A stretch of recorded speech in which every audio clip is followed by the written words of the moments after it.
Are they a trickster or are they the divine? Welcome back to Along This Spiritual Journey.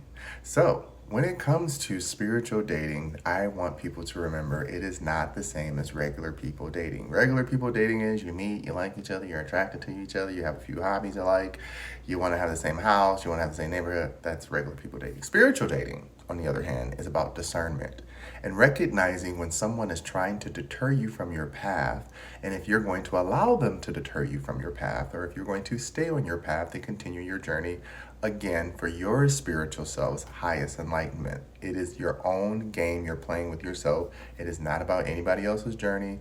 That's what spiritual enlightenment is to me. I'm agreeing as the avatar to go along with my soul's past lives remembrance and play this journey of enlightenment. Along this path, you're going to meet someone. Let's say you meet them. One is like, hey, can I join you on your path? I will help in any way you need me to. As long as I can join, I'm not trying to stop you. I just want to be a part of this journey. Then another one comes along and says, hey, I just want you to be able to sit back and take a break. You should take a break. In this moment, they both feel like they're supporting you. One can be supportive if they're saying take a break. One can be supportive if they just want to say, let me support you. But in the spiritual world, the discernment comes in where you listen to how they're trying to get you to do something. If the person who's trying to get you to take a break is trying to get you to stop and stay and not work on anything ever, then this is where you start getting trapped in someone else's ego, where they're like, no, I see your light and I want to dim that light. So let's not let you do any of that stuff you want to do. I'm going to stop you right here on this journey. That is not what you want. But in that same journey, there can be a person who stops and says, hey, let me give you some rest, get what you need, and you can be on your way. That is supporting your journey. Same thing, because remember, it's all a dual aspect of the same polarity. So you're going to have one who's a trickster who wants to help but doesn't really want to help, and you're going to have one who seems like a trickster and really wants to help, but they seem like a trickster. So you have to keep paying attention and learning along this journey. Let's say you choose the one who does want to support you and come along on this journey. Now you're on your journey, doing your thing, supporting yourself, not needing help, but you're supporting each other if you want to offer each other help. Then one moment, this person starts to try to take over. They start trying to dictate where you go and how you move and which turn you should take next, versus you trusting your instincts and knowing what you're looking for because you know what you're looking for and no one else. So you trust based on what you see.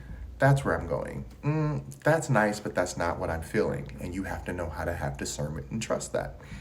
When you have this person on your journey, if you choose to have this person on your journey, if they're trying to go into their ego and tell you because they think based on what they know their journey is, then that's a moment when I say this is that twin flame energy, where you both are aligned, you know what you're supposed to do, but you're not going down the same paths, and one of you is trying to pull the other one to your side because of ego versus letting them go and letting them meet you back at the top. Because most people think it's trying to meet in the middle, but it's meeting at the top. It is the middle, but there's a moment of saying, I did the work down here, so I don't need you to pull me up here. I can meet you at the top. So when you start finding someone who, again, you feel so drawn to, but you're like, why can't we be together? Why can't this work?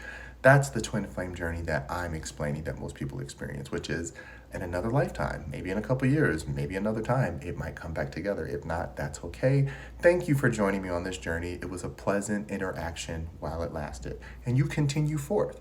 Now, if this person wants to follow you and skip their journey, that's fine. But you have to remember, along this moment of the spiritual connection, the discernment has to be even more fine-tuned, because this person might support you and they might love everything you do on this journey, but then they might be starting to become competitive or jealous. And that's where the ego journey comes in when it comes to shadow work and the dark night of the soul, because they have to be willing to do that work and hold themselves accountable while you're doing your path and holding yourself accountable and not blaming each other.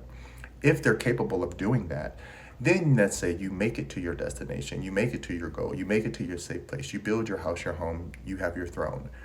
If this person is healed and happy and healthy, they're going to sit next to you and enjoy the process of what you created and what you allowed them to create with you and what they brought along to add to the table.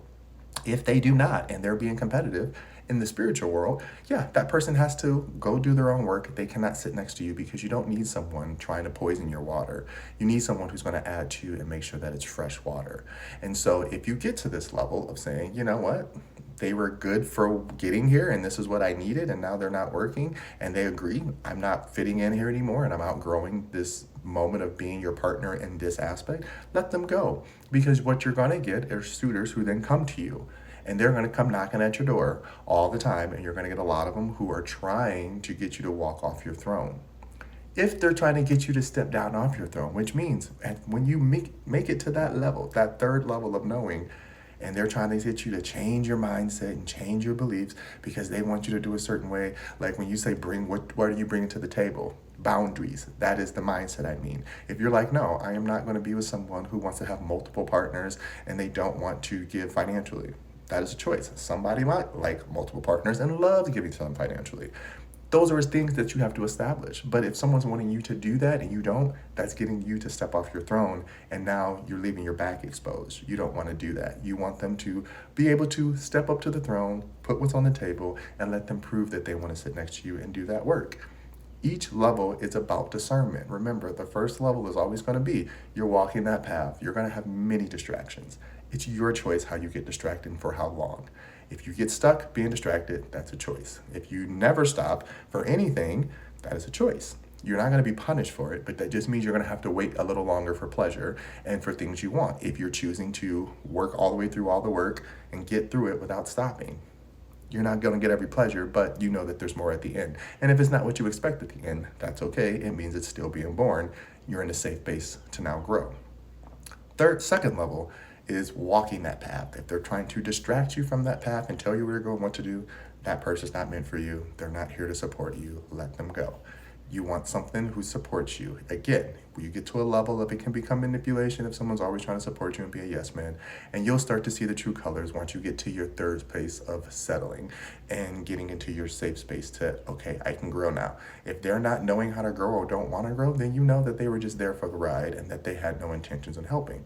And it's okay because you know how to grow and you know how to navigate and you don't need them. So if they want to leave or sabotage, let them, because the spirit will always replace it with new energy. You just have to be aware and willing to step into that avatar or that game when the time comes. Because again, it's all a game. There's rules you have to play to every energy that you interact with, regardless if you like the outcome or not.